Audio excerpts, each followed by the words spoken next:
Boa noite. Muito bem. Vamos continuar, né, a nossa viagem. Nós estamos lá viajando, né? Quando nós fazemos assim, estamos lá em Atos 27, viajando num navio que não é exatamente um cruzeiro, né? O apóstolo Paulo está sendo transferido para Roma, onde será julgado. E aí, do meio do caminho, né?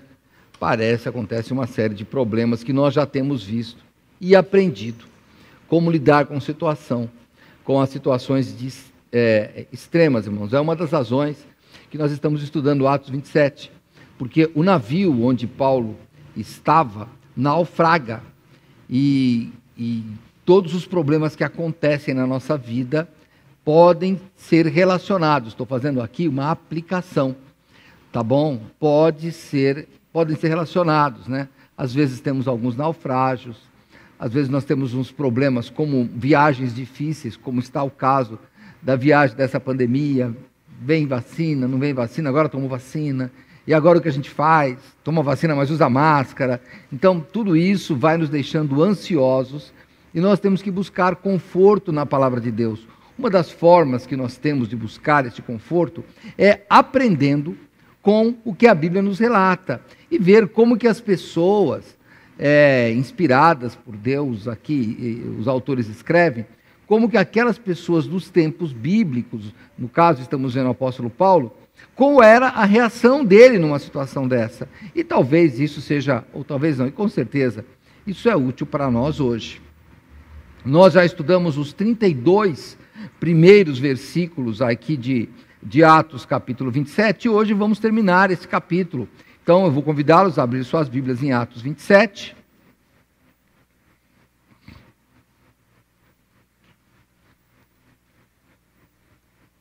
Vamos lembrar, né, que enquanto você procura aí Atos 27, 33, vamos lembrar que eles estavam ali preocupados, tinham lançado os barcos fora, já tinham jogado as armações do navio, a situação está difícil.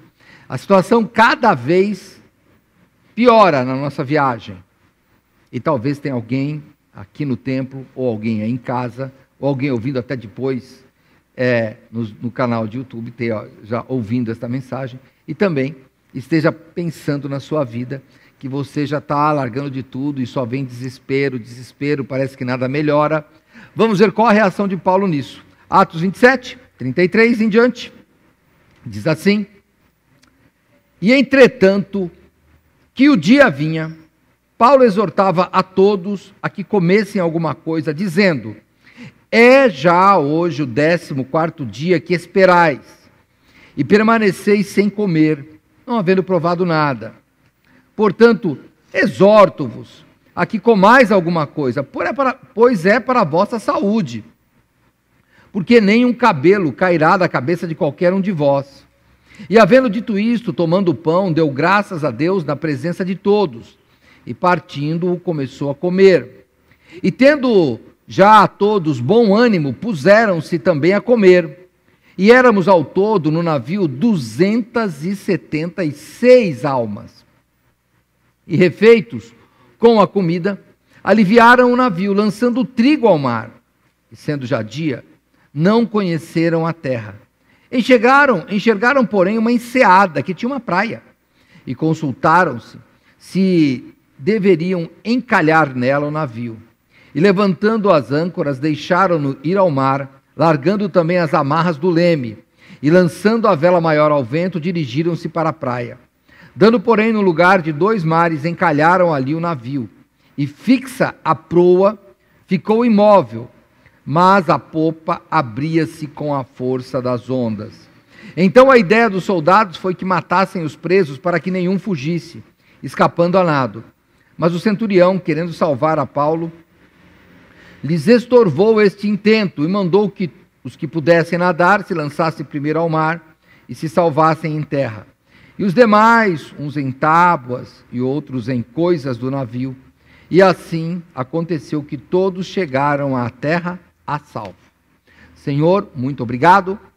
Nossa vida, Senhor, tem muitos naufrágios, muitos problemas. e às vezes, Pai, o navio da nossa vida encalha, e nós precisamos tomar decisões, e através da leitura da Tua Palavra, eu peço, Senhor, que o Senhor nos oriente, que o Senhor nos ilumine, para que possamos tomar decisões sábias no tempo certo e no juízo certo. É o que te peço em nome de Jesus. Amém. Vamos lá, meus irmãos. O que acontece aqui? Já deu uma noção, agora vamos devagar aqui, estudando. Verso 33. Lembra que eles já estavam ali, tinham jogado tudo, eu repito, e diz que, entretanto, e vendo que o dia estava chegando, o dia vinha, Paulo exortava a todos. O que ele falou para todos? Que comessem alguma coisa, dizendo que já era o 14º dia que eles estavam esperando e não comiam nada. Alguns autores acham que não é bem que ele não comia nada, eles não tinham uma refeição normal, deviam beliscar uma coisa aqui, uma coisa ali, mas eles não estavam comendo, não estavam cuidando da saúde, estavam comendo pouco e mal, ou não comiam alguns nada mesmo, estavam esperando. E Paulo diz: exorto-vos a que comais alguma coisa, pois é para a vossa saúde, porque nenhum cabelo cairá da cabeça de qualquer de vós. Vamos pensar, você que já passou num hospital e o médico desenganou algum parente seu, ou quem sabe você mesmo. Quando nós perdemos a esperança, não tem razão para comer. Eu fiquei pensando, se eu estivesse naquela situação, ouvindo Paulo, eu falava: peraí, você está doido, eu estou aqui, o navio, eu estou vendo que está feio o negócio aqui, esse navio não vai aguentar tanta tempestade, as ondas fortes desse mar bravio aqui, e ele está querendo que eu coma para a saúde. Para que ter saúde se eu vou morrer? Já pensou nisso? Muitas pessoas desistem de viver, porque elas lançam fora a saúde. Elas não querem, para que ter saúde? E eu queria dizer, o dia da sua morte, da minha morte, é o Senhor quem sabe. O Senhor quem sabe. Porque pessoas tão jovens falecem, e pessoas de muita idade passam por problemas terríveis e não falecem. Porque o Senhor Deus tem um momento, não é o meu momento. Sabe, você talvez já tenha ouvido pessoas desanimadas, dizendo: eu sei que eu vou morrer mesmo. Eu também sei, só que eu não sei quando. Esse é o problema. Eu brinco assim, né? Às vezes eu falo com meus filhos, eu falo: olha, vou aprender alguma coisa aqui, né? Vocês sabem, vocês da igreja aqui, né? De vez em quando eu arrisco fazer pão, essas coisas que eu nunca mexi com cozinha. Porque eu sempre falei isso nesta igreja. E agora, né, que eu cheguei, eu falo: olha, até os 60 anos, a gente fala, se morrer daqui para frente, está resolvido o problema. Se já tem Cristo, está resolvido. O duro é que, e se eu viver até 90, o que eu faço com esses 30 agora que vai faltar aqui? Eu tenho que fazer alguma coisa. Vocês não têm 30 anos, já viveram um monte. Tem gente que casou, tem filho e ainda não tem 30 anos. Então eu tenho que me planejar, então eu preciso de ter saúde. Paulo está dizendo: olha, não fique admitindo a ideia de que eu vou morrer mesmo. Não, cuida da saúde. Não tire sua vida. Deus não precisa da sua ajuda. O dia que Ele achar que você tem que partir, Ele vai partir. Ele vai te levar. Não se preocupe com isso. E nem a razão para você que tem um problema tão grave, de querer desistir de tudo. De querer tirar sua vida, ou mesmo de querer abandonar sua família, de você querer abandonar o barco, porque as decisões são difíceis. Que bom que a gente fosse criança. Bom. A decisão é, sei lá, você quer bala de hortelã ou bala de, sei lá, de mel. A gente vai crescendo, as decisões vão ficando mais difíceis. Quanto mais passa, a vida fica mais complexa. Você vai estudando. Por que você estuda? Já imaginou? Por que você estuda? Pastor, eu estudo para arrumar um emprego, para um dia eu ganhar dinheiro. Não. Você estuda, irmão, para você aprender como resolver os problemas da vida. É por isso que você estuda. Depois, quando você aprende a resolver problema, alguém paga para você resolver. Isso se chama emprego, trabalho. Não é isso que acontece? Pensa bem, eu aprendi aprendi enfermagem. Porque eu queria ser enfermeiro? Não, aprendi enfermagem. Aí apareceu que alguém falou, eu preciso de uma enfermeira ou de um enfermeiro. Então agora você vem trabalhar assim. A gente estuda para aprender a resolver problemas, e desta forma é a vida. E aqui, você vem na igreja por quê? Porque você não quer ter problema? Não, você vai ter problemas vindo na igreja. O que você vai aqui é ver a forma de entender problemas. Por exemplo, eu compartilho o sentimento com o irmão Tarso, com relação àquele pai no Talibã, lá no Afeganistão. Mas eles têm outra cultura também, irmãos. É diferente. Nós estamos num país que nós não sabemos o que é guerra. Irmãos, as guerras que existiram aqui no Brasil foram bem localizadas. A gente não é um país guerreiro. Nós não temos tanto sangue na nossa história de guerra. Então, é diferente. Mas temos problemas tão graves quanto. A vida tem guerra sempre. O grande problema é que por que uma pessoa desiste de lutar? Ele desiste de lutar porque parece que a derrota é certa. Parece que a derrota é certa. Sabe, eu sinceramente, quando eu fico vendo aquelas lutas que os meus filhos gostam de ver lá, eu ia falar o UFC, mas não é o UFC, porque o UFC é uma franquia, né? Tem outros lá, né? Mas enfim, essas lutas aí que o pessoal, os gladiadores aí do século XXI lá, né? Ficam lá se batendo, e eu fico vendo o seguinte, né? A pessoa está caída lá, sangue para tudo quanto é lado, já cortou aqui, e ele levanta e fala, ainda vou lutar. Não é que pode, rapaz, para de apanhar. Apanha, aí levanta, não, peraí, eu vou ainda lutar. Como é que pode? Na verdade, a nossa vida é assim. E quando você está em comunhão com o Senhor, tem uma coisa. Você sabe que nós devemos ter muito cuidado com lutar. Não porque a gente vai perder, muito pelo contrário, porque a gente vai ganhar. Quando nós olhamos a situação desesperadora, você tem que saber o seguinte: existe um Deus no céu que Ele está olhando. E esse Deus está costurando a história.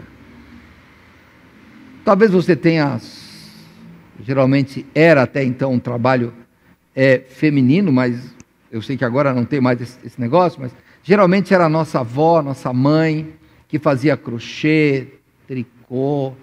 E a minha mãe fazia crochê. E é interessante que você vai vendo aquele negócio assim, ó, e vai, e vai para lá, vai para cá, a gente olha. O que vai sair daí? E vai. Aí minha mãe, isso aqui vai sair uma toalha. E eu sou sempre ouvindo esse negócio, né? Ela, tá vendo? Aqui é uma estrela. Não tô vendo estrela nenhuma.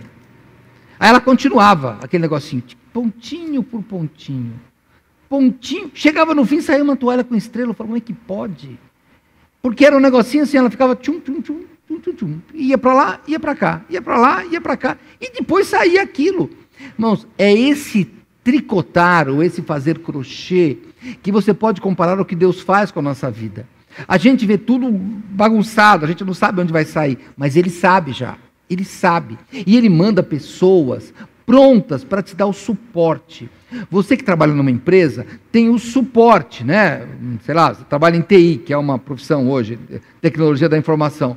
Aí você vai, quebrou um computador, normalmente não é você que paga, a empresa te dá um computador novo, ela conserta o seu computador, ela te dá o suporte. Da mesma forma, a nossa guerra diária. Quando a situação está cercada, quando você está desesperado, Deus tem o seu suporte. No Antigo Testamento, nós estamos estudando aqui o livro de Reis, Reis e Crônicas, né, os reis de Israel, lá na escola dominical, aos domingos, 9 horas da manhã.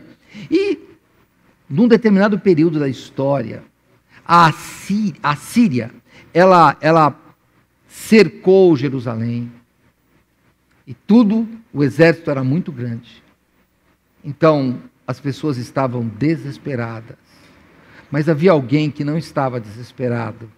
Era o profeta Eliseu, ele não estava desesperado. E ele tinha um homem que o ajudava, né, o Geazi, era um servo dele. E ele ficou muito assustado quando ele viu a cidade cercada. E olha por que é que Eliseu estava tranquilo. Deixe marcado Atos 27 e vá comigo lá em 2º livro de Reis, capítulo 6. No verso 15. Então estava aqui o exército sírio cercando, né, Jerusalém, como ele disse. Aliás, Samaria, Jerusalém não, Samaria. Porque está falando do reino do norte aqui. Se você não sabe qual a diferença, vai para a escola dominical e lá a gente vai de manhã aprender isso, tá bom? Mas vamos lá. 2 Reis 6, 15. E o servo do homem de Deus se levantou muito cedo e saiu. E eis que um exército tinha cercado a cidade, com cavalos e carros. Então o seu servo lhe disse: ai, meu senhor, que faremos? Vamos ver duas visões do mesmo fato. Um deles olha e diz: o que faremos? Temos um diagnóstico ruim do médico. Que faremos? Temos um problema, perdemos o nosso emprego, nosso cônjuge abandonou. Isso acontece também entre crentes. Tenho decisões difíceis. A dúvida é: o que faremos? E esse homem, esse Geazi, que é o servo, ele vivia com Eliseu. Ele sabia que tinha um Deus poderoso. Só que mesmo assim ele fica desesperado. Que faremos? Porque tem hora que mesmo o estudo que você tem não resolve. Eu estou num parênteses aqui, mas nós estamos lá no navio, naufragando, lembra? O capitão do navio, os marinheiros deles lá, eles tinham técnica, mas eles não sabiam o que fazer. Mas daí tem Eliseu, você continua aqui, em 2 Reis 6, no verso 16, e Eliseu diz: não temas, porque mais são os que estão conosco do que os que estão com eles. Então, de novo, o Geazi lá, o servo, fala: doido, rapaz, nós estamos cercados. Você olha aí fora, tem soldado para tudo quanto é lado, a gente só vê soldado. E eles têm tanques, né? Porque quando tem carros e cavalos lá, é o nosso equivalente a tanque de guerra hoje. Não é bem, mas eu quero dizer, era uma força muito grande. Não era o pessoal com só espada e lança. Eles tinham também carros, cavalos, então eles tinham velocidade, tinham força. E Eliseu disse: não se preocupa não, nosso exército é maior. E daí, por óbvio, ele olha para fora da cidade, milhares de soldados armados até os dentes, e olha para dentro dos muros, um bando de pessoal tribal. Porque uma das coisas que quando você estuda, agora eu vou fazer um link aqui, com nossa escola dominical. Então assista a escola dominical, domingo, 9 horas da manhã, a propaganda aqui. O que acontece? Você vai notar que o povo de Israel não é um povo conquistador, é um povo tribal. Pode notar, ele não é. Ele não sai conquistando. Quando eles vão lá em Canaã, por que eles sofrem? Por que eles deixam o pessoal viver? Vê que Josué tenta pegar todo o povo de Canaã, eles deixam. Eles não eram conquistadores, eles não eram. Vê aí a Babilônia.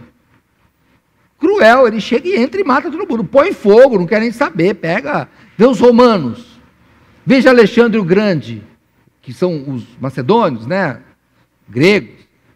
Eles são cruéis. O povo de Israel é um povo que faz o que Deus manda. Eles não fazem isso. Então, ele olha e fala: mas aqui nós temos esse povo aqui, essa tribo aqui, ó. Nós temos uma tribo. Nós estamos só no Reino do Norte, o Reino do Sul está lá. E esses exércitos, os sírios não. Os sírios são guerreiros. Os sírios são conquistadores, têm armas. Como é que você vem falar que nosso exército é maior que o deles? Que é isso? Então, verso 17, orou Eliseu e disse: Senhor, peço-te que te abras os olhos, que lhe abras os olhos para que veja. E o Senhor abriu os olhos do moço e viu. E eis que o monte estava cheio de cavalos e carros de fogo em redor de Eliseu. Irmãos, quando a Bíblia nos diz, lá em Efésios, que a nossa luta não é contra a carne e o sangue, mas contra as hostes espirituais da maldade nos lugares celestiais, Não somos nós que estamos guerreando, mas há um Deus no céu com os mesmos anjos. Sabe, anjos não morrem. Os anjos não são uma raça. Por isso que eles vão para o lago do fogo, os anjos maus, que é preparado para o diabo e os seus anjos, porque eles não morrem. Eles só vão morrer quando a morte morrer também. Então você pensa bem, esse exército continua lá, ele continua nos ajudando. Sabe, quando o médico fala uma coisa, você fala, estou vivo, por quê? Porque alguém está lá com você. Você que é membro da igreja e tem escutado aí os áudios do pastor Trincone, você nota a voz dele. A minha descrição da voz do pastor Trincone é alguém que viu a morte de perto. Porque você nota, a voz dele é sempre chorando, porque ele foi lá. E ele sempre diz, olha, eu conto com as orações. Vocês estão me sustentando. E por que nós oramos? Porque o Senhor tem o exército ao redor de nós. Maior, sabe, maior do que o governo. É por isso que é uma das coisas que eu acho que eu repito, eu falei de manhã e repito agora. Eu acho que, cuidado com o seu engajamento político. Nosso mundo não é esse. Não fica brigando com o presidente, com o prefeito. Não briga não, ora, porque o exército do Senhor é maior. É o Senhor Deus que faz as coisas, irmãos. É o Senhor Deus. Sabe, pastor, eu me arrependi de ter votado no prefeito, no governador. Não, foi Deus que elegeu. Você pode ter arrependido de ter votado. Mas não foi você que elegeu. Pensa que foi seu voto? Não foi seu voto. Não foi seu voto. Vai lá no julgamento de Jesus, quando Pilatos fala, eu tenho autoridade. Então, vem de cima. A autoridade vem de cima. E Eliseu está falando para o seu moço, abre os olhos. E eu quero pedir para você hoje para abrir os seus olhos.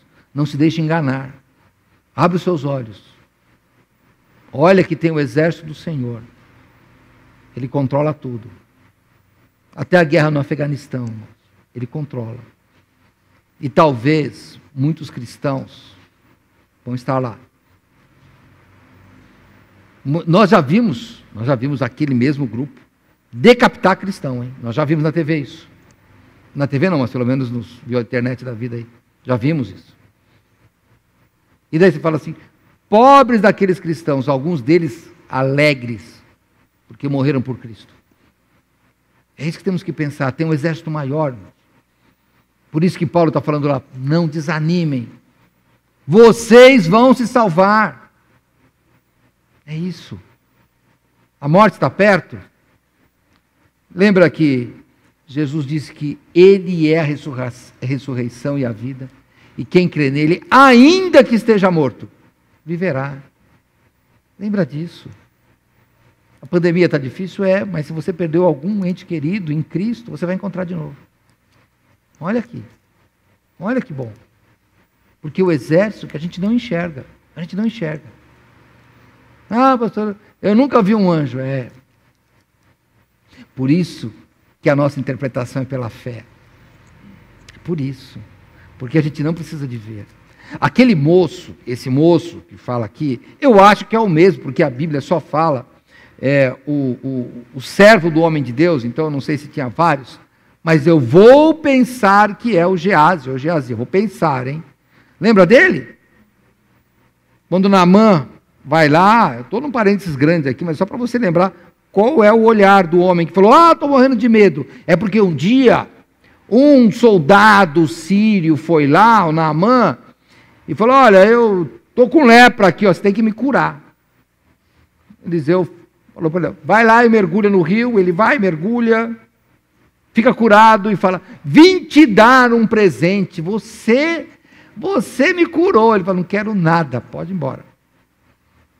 Aí quando ele vai, esse Geazi vai atrás e fala assim, peraí, olha, o chefe não quer, né, mas, vamos lá, olha, ele mandou dizer, é que tem alguns filhos únicos aqui, né, mas olha, você perdeu uma experiência boa de vida, mas não foi culpa sua, né? Nem você que teve um filho só. É que ter irmão é muito legal, porque quantas vezes os irmãos não chegam e falam, a mãe mandou fazer isso.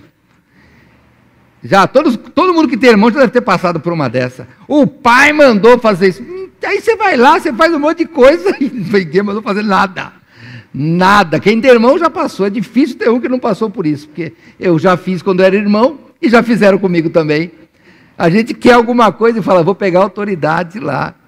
Fala, pastor, eu sou filho único, mas alguém deve falar para você, o pastor já disse para você fazer isso.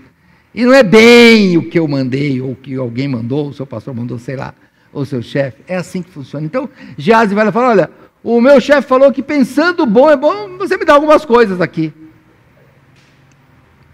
E esse homem fica leproso depois. Então, o olhar de alguém que não tem fé é ao contrário de alguém que anda pela matéria. Por isso que a Bíblia diz que nós devemos andar por fé e não por, lembra? Vista.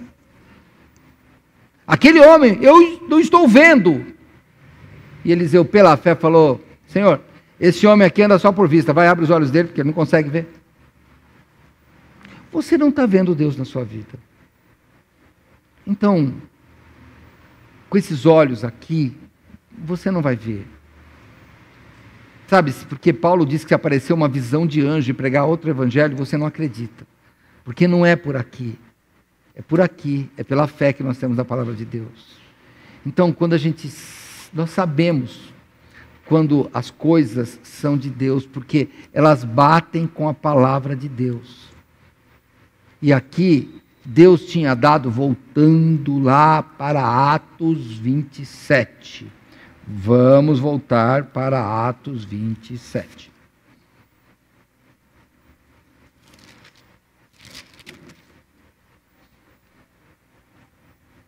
(34) de novo.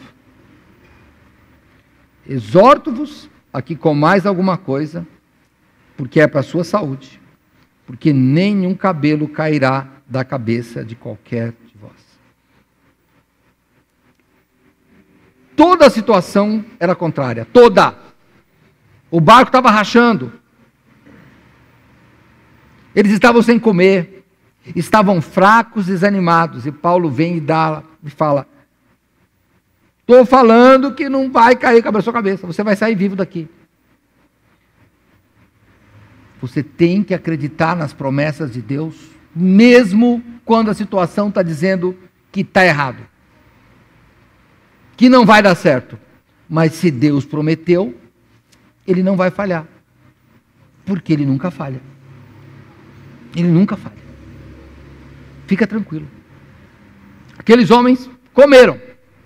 O que Paulo faz? Verso 35. Vamos lá? Verso 35. E havendo dito isto, tomando o pão, deu graças a Deus na presença de todos, e partindo-o, começou a comer. E tendo já todos bom ânimo, puseram-se também a comer. E éramos ao todo no navio 276 almas. E refeitos com a comida, aliviaram o navio, lançando o trigo ao mar. Vamos lá. O que Paulo faz? Vamos comer. Estão desanimados? Paulo faz o que nós devemos fazer. Então, você não quer comer? Vou comer. Pega o pão. E não é a ceia aqui, viu? Não é ceia, é pão mesmo. Pega o pão. Né? Vamos lembrar que tinha judeus preços também. Hein? Come. Tranquilão. Né? Vamos lá. Vou brincar aqui, né?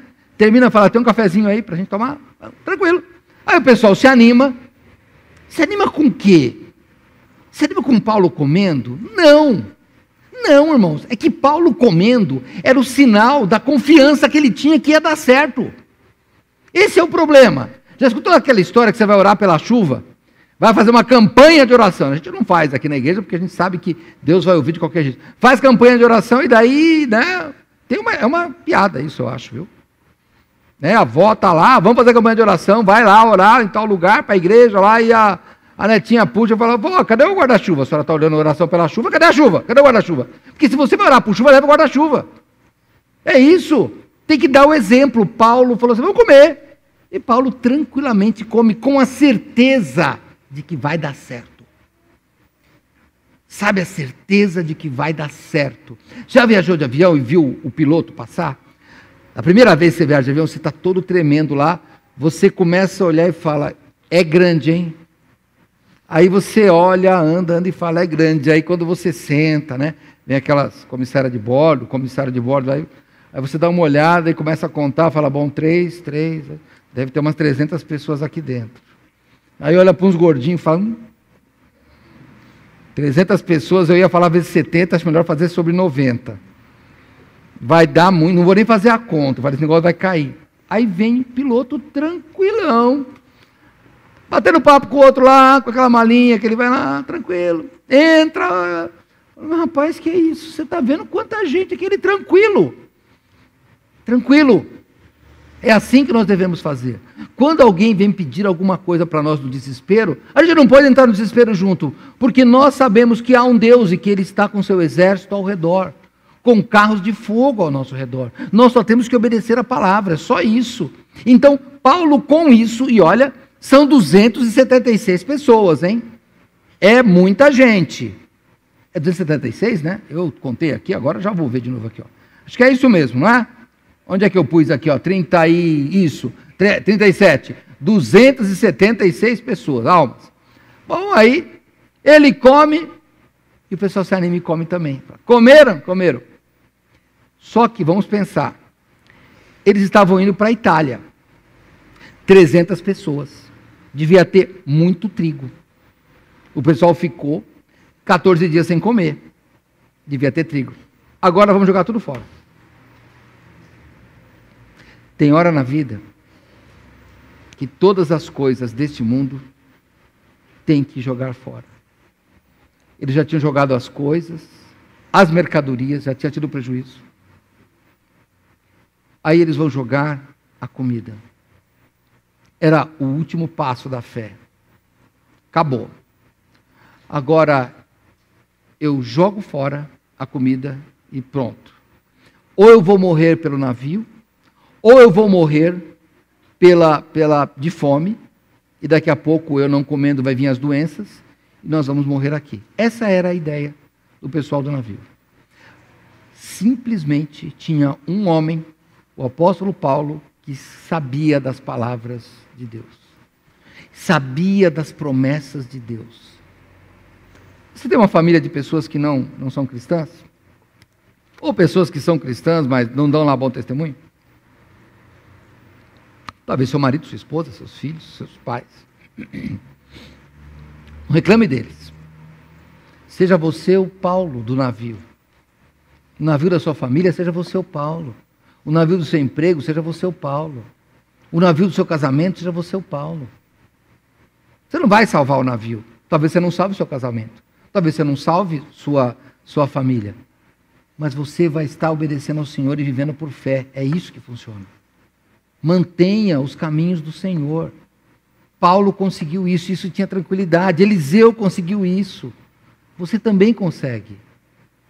Eliseu até, o escritor Tiago, lá no Novo Testamento, vai falar, Eliseu era um homem igual a gente. Igual, ele fala sujeito às mesmas paixões. Ele orou e choveu, olhou para de chover. Parecia que ele mandava no tempo. Aquele era o verdadeiro homem do tempo. Só que ele era um homem igual a nós. Não precisa ser especial. É só você seguir a Bíblia. E foi isso que Paulo fez.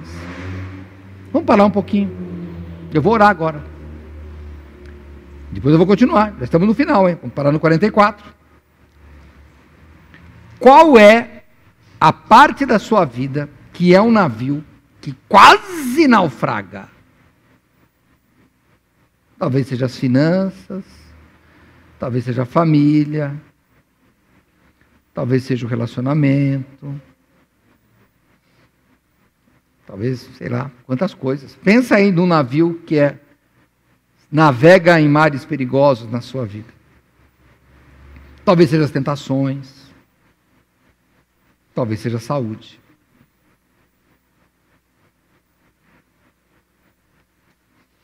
Está disposto a ser Paulo nesse navio? Mesmo sabendo que, eu já vou dar um spoiler aqui, né? O navio vai ser destruído. Mas seja Paulo. Nós vamos orar para que eu e você sejamos Paulo no navio naufragado. Senhor Deus, nós temos família, nós temos necessidades financeiras, necessidades de saúde, e muitas vezes esses navios estão se naufragando, e todos no desespero. Eu te peço, Pai, que nós sejamos Paulo, que leva tranquilidade.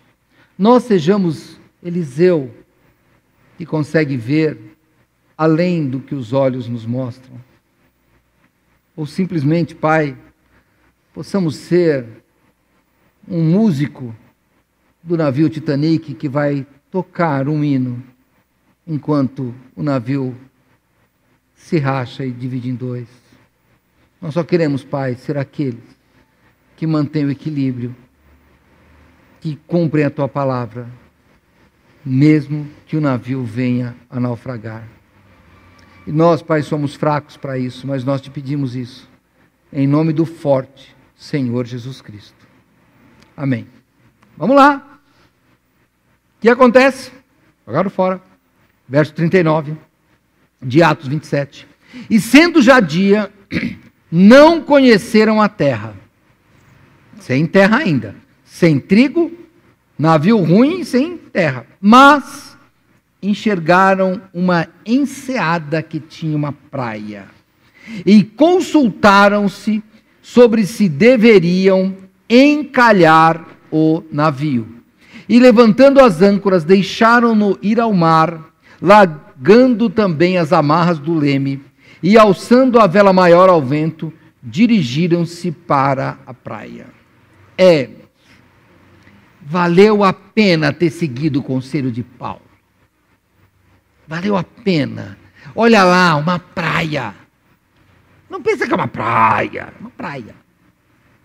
Sabe? Não é a nossa praia daqui, do turista. É aquela praia deserta, aquela praia de ilha. Mas era uma praia. Tinha uma luz no fim do túnel. O grande problema é que já dava para notar que o navio já era. Eles consultam entre si e a decisão é, vamos encalhar esse negócio. Irmãos, encalhar, deu meu consultor aqui, não vai ter um reboque, é reboque que chama aquele barco, não vai ter um reboque naquela época para buscar. Encalhou, já era.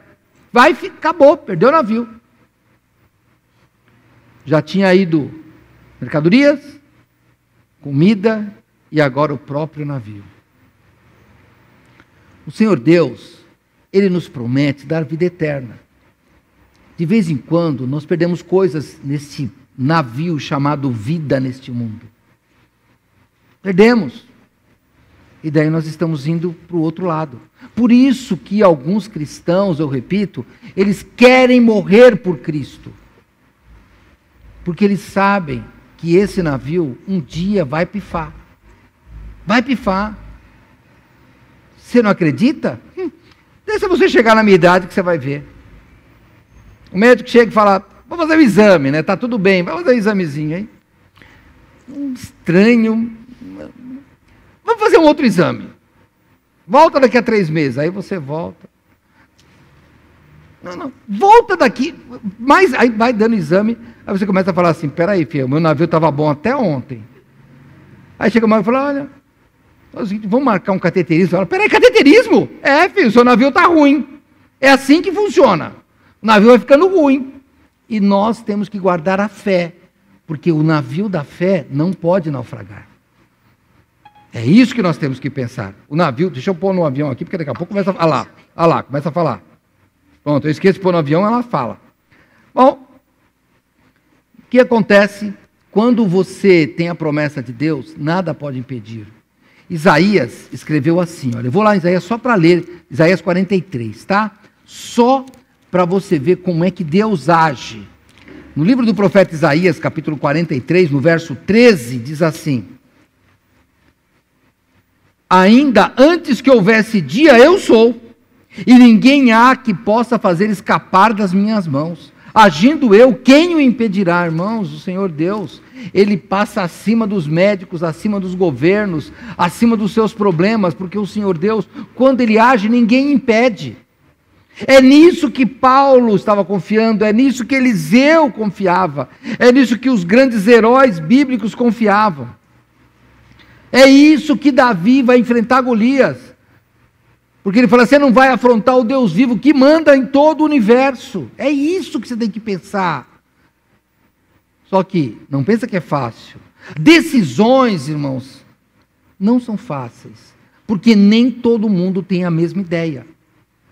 Na aula de casais, nós temos aula de casais às sextas-feiras, né? Agora pela internet, em breve, se Deus quiser, voltaremos presencial. Mas a gente fala, quando você casa, são duas culturas, duas pessoas diferentes. Elas se casam e querem dar certo, mas uma foi criada de um jeito, outra foi criada de outro. É difícil isso. E daí, olha, Paulo fez tudo, olha como é o ser humano. Paulo falou, olha, fica tranquilo, até então, estava tudo certo. Comemos, vamos comer, Paulo, que bom. Vamos jogar o trigo, Paulo? Vamos. E agora, fala, bom, agora começa a haver uma praia. A luz do fim do túnel começa a vir. E o que é que eles decidem? Eles podiam falar assim, Paulo, vamos fazer uma festa para você. Você é o cara. Você é o cara. Vamos ver como é que o ser humano... Continua lendo comigo aqui, 41. Dando, porém, num lugar de 2 mares, encalharam ali o navio. E fixa a proa... Cadê? É a parte da frente. Fixa a proa, ficou imóvel, mas a popa, a parte de trás, estava rachando com as ondas. Então imagina, o navio encalhado, onda atrás e abrindo o navio. Qual a ideia dos soldados? Vamos agradecer Paulo, ele, até aqui deu certo, vai continuar? Não, vamos matar. Olha, verso 42. Então a ideia dos soldados foi que matasse os presos, para que nenhum fugisse, escapando a nado. Irmãos, pensa bem como é assim. O ser humano é cruel. Você ajuda o ser humano, vira as costas, vem a facada. É desse jeito. Os irmãos aí da capelania que sofrem com isso. Ajuda. É desse jeito. O Elton, já que trabalhou no Efrata, deve ter passado por isso lá, porque a ingratidão faz parte do ser humano, é assim. Vamos ajudar? Não, vamos matar. Não. Por quê? Porque já que o navio se livrou, eu, soldado, vou preservar o meu emprego. Então eu mato todos eles, chego a salvo lá no exército e falo, olha, os soldados morreram, os prisioneiros a gente matou para eles não fugirem, nós cumprimos tudo, estamos vivos e vão ganhar uma medalha. Essa é a ideia dele. Está ajudando alguém? Não espere que ele vá te retribuir. Não espere. Pode ser que retribua. Não espere. Ingratidão faz parte do ser humano. Não vai retribuir. É desse jeito. Por isso é que nós temos que cair e sofrer, se for o caso, a disciplina na mão do Senhor. Quando Davi, o rei Davi, ele fez um recenseamento quando ele estava já velho, e isso era, ele sabia que estava pecando, ele estava com orgulho. Então, o profeta chega para ele e fala, olha, eu vou te dar 3 coisas, você escolhe, hein? Quer que fuja dos teus inimigos, quer que tenha peste, ou quer 7 anos de fome, eu acho que era, sei lá, fome. Sabe o que Davi fala? Eu quero cair na mão de Deus, porque na mão do homem eu não quero não. Está sofrendo com alguém? Melhor cair na mão de Deus. Porque o Senhor Deus sempre tem misericórdia. Aqueles homens não tinham misericórdia, mas tem um Deus que move o exército, um Deus que tira Pedro da prisão, um Deus que tira José de uma cova e coloca para dirigir no Egito. Eu não estou falando aqui de prosperidade, não. Estou falando do Deus que está controlando toda a história, porque lembra da minha mãe fazendo crochê? Ele está fazendo o crochê. No final, o plano de Deus dá certo. Sabe por quê? Por que mataram Cristo? Não mataram Cristo. Ele falou que ele dava a vida dele. Isso faz 2000 anos? Não, isso foi desde o início do mundo, lembra? O plano de Deus já estava pronto. O plano de Deus já estava pronto. O que acontece? Terminando. O centurião, aí vem Deus, e vamos pensar, verso 43. Mas o centurião, querendo salvar a Paulo, lhes estorvou esse intento, e mandou que os que pusessem nadar se lançassem primeiro ao mar, e se salvassem em terra. E os demais, uns em tábuas, outros em coisas do navio, e assim aconteceu que todos chegaram à terra a salvo. Vamos pensar aqui. Lembra do centurião? Você que está me acompanhando aí desde o início da mensagem, das outras mensagens. Lembra do centurião? O centurião era aquele homem bonzinho, vou usar a nossa expressão aqui. Lembra? Ele deixou Paulo ir visitar os amigos, está lembrado no começo da viagem lá que nós passamos lá? Sabe quem é o centurião? É o seu chefe.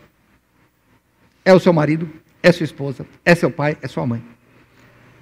Sabe por quê? Porque o coração do rei está na mão do Senhor. O coração da autoridade.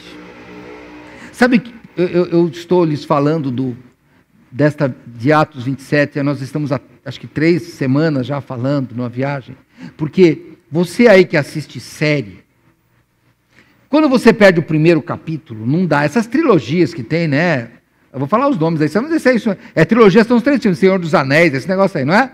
Que tem assim, né? Sabe o que acontece? Fala, eu assisti o número 2, não entendi. Fala, claro, tem que assistir o número 1. Se não assiste o primeiro, você não entende o resto. Olha o que acontece. Quando você volta lá para o começo da mensagem, Atos 27, deixa eu ver onde é que nós estamos aqui, verso 3.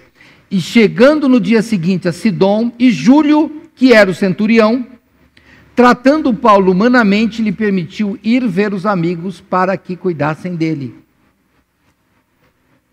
O fim da história é que você tem que entender o começo. Olha o crochê de Deus. Esse homem lá atrás, lá no começo da história, era o homem que salvaria a vida de Paulo lá embaixo. Cuidado. Às vezes, a pessoa que você menospreza, ela que vai te salvar sua vida. Se Paulo tivesse brigado, lembra que o centurião teve uma hora que não acreditou no que Paulo dizia? Paulo não brigou com ele, porque irmãos, não vale a pena. O coração do centurião estava na mão de Deus desde o início. Desde o início. Deus já sabia que aquele centurião era aquela primeira cena do filme que a gente assiste e pensa que não é nada, e desenrola o filme todo, e lá no fim, fecha. O homem que deixava Paulo visitar o navio, visitar os amigos, um preso, é o homem que lá no final vai salvar a vida de Paulo. Sabe por quê? Porque ele era um homem bom. Não, porque Deus estava dirigindo o negócio. Deus dirige o médico que cuida de você. Deus dirige o motorista que está te levando para algum lugar. Deus dirige o seu marido, Deus dirige a sua esposa, mesmo que não seja crente, não importa. Sabe, irmãos? Deus não é Deus de crente. Deus é Deus de todo o universo. Todo o universo. Não diga, eu não acredito em Deus, problema seu. Sabe aquela de depois que a gente perde a eleição, fala, mas eu não votei nele. Daí, o problema é seu, o cara faz a lei e você vai obedecer. É assim. Então, Deus sabia e Deus já tinha cuidado. Aí, este homem salva Paulo. Mas olha que interessante, eu volto, nós já estamos bem no fim, irmão. A importância de você estar nos caminhos do Senhor. Mesmo em navios naufragados. Mesmo sendo um prisioneiro. A importância de você estar é porque Deus, através de você, Ele esparrama bênçãos. Mas eu sou o único crente da minha família. Que bom! Você é a luz. Parabéns, mantenha a bateria carregada, hein? E é só você que funciona. É assim mesmo. Não se preocupa. Você está no caminho do Senhor, a bateria está carregada. O centurião salvou Paulo. O centurião salvou todo mundo. Porque você lembra que os soldados queriam matar todos os prisioneiros. Todos. Ele não salvou Paulo. Ele salvou todo mundo. Ló, quando foge de Sodoma, porque vinha destruído, ele disse, deixa eu entrar na cidade ali chamada Zoar, que é pequena. Por que ele foi para lá? Porque ele salvou todos os habitantes daquela cidade. Jesus falou que você tem que ser uma luz onde você estiver. E lembre-se de uma coisa. Sabe o que acontece? Se você olha aqui para esse monte de luz, você não vai dar importância para ela. Mas quando a gente apaga tudo, aí você vai, geralmente no celular tem a lanterna. Você já notou que quanto mais escuro, mais forte a lanterna? Quando você acende aqui, olha, eu não vou fazer o teste aqui, tá? Porque tem transmissão e tal, não vou fazer isso não. Mas, por exemplo, quando você acende a lanterninha aqui, ó, você não vê nada, ó. E ela é forte, você não vê nada. Apaga a luz para você ver. Então, quanto mais escuro, mais a sua luz tem que brilhar. Porque você não vai salvar o navio, mas você vai salvar as pessoas. Tenha certeza, por mais que você esteja sofrendo, aquela pessoa que não crê em Deus, que está perto de você, será salva por você, através de você, por você não através de você, porque Deus quer dar uma chance. Olha que lindo o verso 44, nosso último. E os demais, uns em tábuas e outros em coisas do navio. E assim aconteceu que todos chegaram à terra a salvo. Acabou. Vamos para o apêndice da mensagem. Pode sair de Atos. Talvez eu volte em Atos ainda, mas vamos para 2 Pedro. Segunda carta de Pedro, e eu vou terminar lá. Segunda carta de Pedro. Capítulo 3.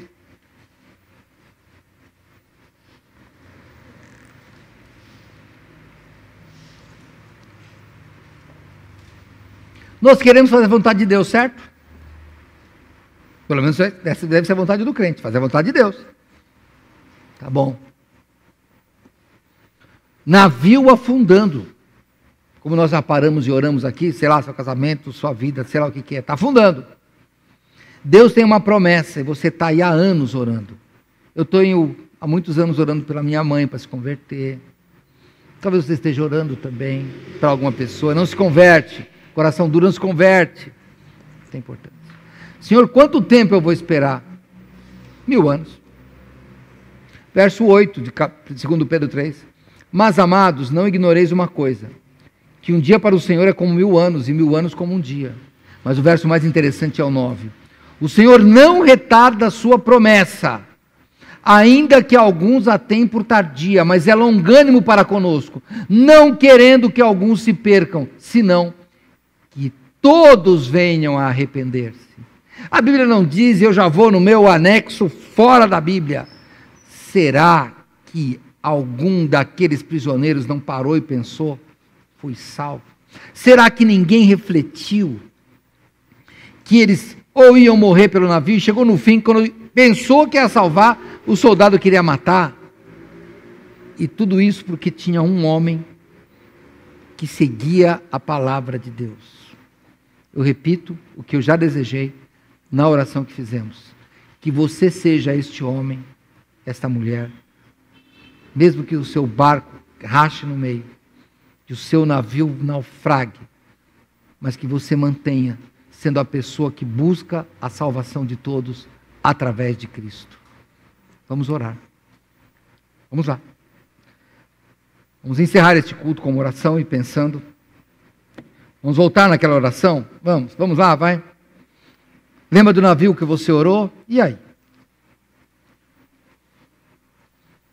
É o chefe que está incomodando? É o marido, é a esposa, é o filho, é o pai, é a mãe, sei lá? É o vizinho? Pede para agora, fala, Senhor, joga uma tábua para ele se salvar. Eu não desejo o mal dele, não. É o presidente, é o governador, é o prefeito. Não pede para Deus matar, não. Senhor, joga uma tábua para ele se salvar.